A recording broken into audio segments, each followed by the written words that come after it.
சமையல் கட்டில் மளிகை பொருட்கள் அடிக்கடி நம்ம செக் பண்ணிக்குவோம் இல்லையா, அதே மாதிரி பூஜை பொருட்களையும் நான் வந்து பார்த்தீங்கன்னா வாரத்துக்கு ஒரு முறை செக் பண்ணிக்குவேன். அதில் முக்கியமாக திரி, எண்ணெய், சூடம், ஊதுபத்தி, சாம்பிராணி இதெல்லாம் இருக்கான்னு பார்த்துக்குவேன்.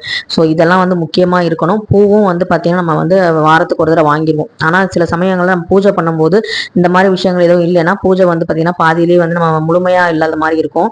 ஸோ அதனால் வந்து அப்பப்போ செக் பண்ணிக்குவேன். இந்த கப் சாம்பிராணி வந்து பார்த்தீங்கன்னா நான் வந்து ஆன்லைனில் இன்ஸ்டியூட்டுக்கும் சேர்த்து வாங்கி தந்துடுவாங்க. ஸோ அதனால் வந்து பார்த்தீங்கன்னா எனக்கு பல்காக வரனால நான் வந்து வாரத்துக்கு ஒரு முறை 2 முறை கப் சாம்பிராணி யூஸ் பண்ணுவேன். அதே மாதிரி தேங்காய் சிரட்டை இருக்குது அப்படின்னா அதை வந்து வெள்ளிக்கிழமை, அமாவாசை, பௌர்ணமி இந்த மாதிரி பெரிய விசேஷ நாட்களில் பால் சாம்பிராணி யூஸ் பண்ணுவேன். அப்போ கப் சாம்பிராணி எனக்கு வந்து மிச்சமாகும். அதே மாதிரி ஊதுபத்தியும் வந்து பார்த்தீங்கன்னா பை ஒன் கெட் ஒன்ல வாங்குறனால ஊதுபத்தியுமே வந்து பார்த்தீங்கன்னா நிறைய இருந்தாலுமே நிறைய ஏற்ற மாட்டேன். 3 தான் ஏற்றுவேன் மினிமம். ரொம்ப வந்து பெரிய விசேஷ நாட்கள் அப்படிங்கும்போது ஒரு 5 வந்து ஏற்றுவேன். அதுக்கு மேலே வந்து போக மாட்டேன்.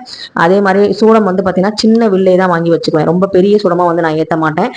இந்த பேக்கெட் கூட நான் வந்து வாங்கும்போது சத்தம் போட்டேன், ஏன் அவ்வளோ பெருசு வாங்கிட்டு வந்தீங்க அப்படின்னு சொல்லிட்டு. ஏன்னா சின்ன சூடமாக இருந்தால் அதில் பேக்கெட்டில் வந்து 100 சூடம் இருக்கும். அதுவே வந்து நமக்கு போதுமானதாக இருக்கும். நம்ம வீட்டுக்கு காமிக்கிறதுக்கு, நம்ம வீட்டில் இருக்க ஆளுங்களுக்கு போதுமானதாக இருக்கும். பெரிய பெரிய பூஜைகள் பண்ணும்போது நம்ம வந்து பெரிய சூடமாக எடுத்துக்கலாம்னு சொல்லிட்டு அந்த பேக்கெட் அப்படியே வச்சிருவேன்.